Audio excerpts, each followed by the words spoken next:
Hello sir, नमस्कार।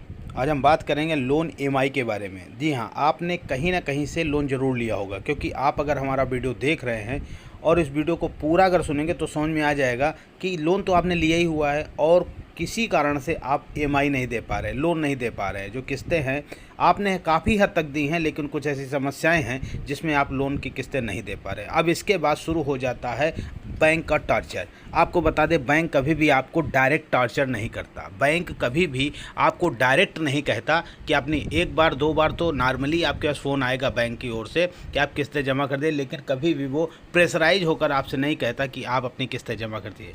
Bank क्या कदम उठाता है? बैंक आपका लोन को देखता है, आप जब किस्तें नहीं दे पाते हैं तो उसको जाकर रिकवरी कंपनी को दे देता है। ये थर्ड पार्टी कंपनी होती है जिसको हायर करता है बैंक। बैंक खुद डायरेक्ट कभी भी रिकवरी एजेंट को हायर नहीं करती है, ठीक है। वो क्या करती है, थर्ड पार्टी एक कंपनी को, एजेंसी टाइप की होती हैं, उनको दे देता है और वो रिकवरी शुरू कर देते हैं। इसके बाद शुरू हो जाता है आपका टार्चर।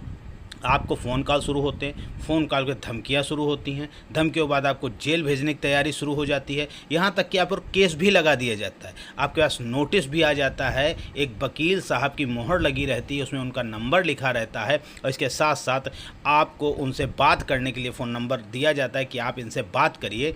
और जब आप बात करते हैं तो आपको बताया जाता है कि आपके नाम का केस 30 हज़ारी कोर्ट में लगा दिया गया है, जिसमें आपको 400 से 420 के तहत आपके मुकदमा दर्ज कर दिया गया है।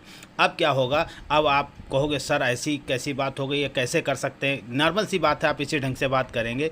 उसके बाद में वकील साहब का पारा बढ़ता चला जाएगा और वो आपको बताने लग जाएंगे कि आपके लोकल पुलिस जो थाने की है वो आपके घर जाएगी और आपको वहाँ से घर से उठाकर 30 हज़ारी कोर्ट में लेकर आएगी। लेकिन 30 हज़ारी कोर्ट का नाम इतना फेमस हो चुका है कि अब बैंक वालों ने 30 हज़ारी कोर्ट का नाम लेना बंद कर दिया है। अब आपको हाई कोर्ट या कोर्ट का दबाव बनाने लग गए हैं। इस प्रकार के कॉल आती है, इस प्रकार के फ़ोन आते हैं, नोटिस भी आती है ताकि आप अपने लोन की किस्त समय पर दे दें। लेकिन ये मैं बता दूं, अगर आपने व्यक्तिगत लोन लिया, जिसको व्यक्तिगत होते पर्सनल लोन या अनसिक्योर्ड लोन या पर्सनल लोन अगर आपने ले रखा है तो आपको डरने की ज़रूरत नहीं है कि कोई भी ऐसा प्रावधान आज तक आरबीआई की तरफ से, माननीय कोर्ट की तरफ से कोई भी ऐसी धारा नहीं बनी है जो अनसिक्योर पर 420 और 406 का मुकदमा दर्ज करा सके।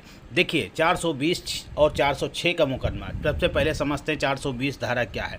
420 यानी आपने धोखाधड़ी किया। धोखाधड़ी कैसे कर सकता? एक लोन लेना व्यक्ति धोखाधड़ी कैसे कर सकता? वो या तो अपने डॉक्यूमेंट्स फर्जी दिखा दे, गलत कागजात दिखा दे या गलत चेक दे दे, यहाँ पर आपको धोखाधड़ी का केस लग सकता है। इसके बाद 406 में अमानत में खियानत होती है, यानी कि आपने किसी का धन ले लिया, रख लिया, अब आप दे नहीं रहे तो इसको अमानत में खियानत बोलते हैं। ये भी धारा आपके ऊपर नहीं लगाई जा सकती। क्यों? क्योंकि आपने अनसिक्योर्ड लोन लिया। अनसिक्योर्ड लोन जो लिया जाता है जब बैंक देता है तो आपके जो आय के साधन है उसको देखता है किस तरीके से कितना आप दे पाएंगे, उस आधार पर आपको कम से कम लोन दिया जाता है। तो इसमें एक केस किसी प्रकार का नहीं बनता। अगर आपको फ़ोन कॉल आता है, कोई नोटिस आता है और धमकाते हैं कि आपको जेल कर दी जाए, कुछ सज़ा हो जाएगी, तो ऐसा नहीं हो सकता। केवल आपके ऊपर अगर आपने चेक दे रखी है तो धारा 138 के तहत आपके ऊपर चेक बाउंस का केस लगाया जा सकता है, जिसको आप बिना कोर्ट जाए बाहर ही बाहर जमानत करा सकते हैं। इसके बारे में अगर आप कहेंगे तो मैं आपको इस पर भी अपडेट दे दूंगा कि आप अगर चेक बाउंस का केस लग भी गया है तब भी आप उससे कैसे बरी हो सकते हैं, कैसे उससे निकल सकते हैं आराम से, कोई दिक्कत की समस्या आपके पास नहीं आएगी।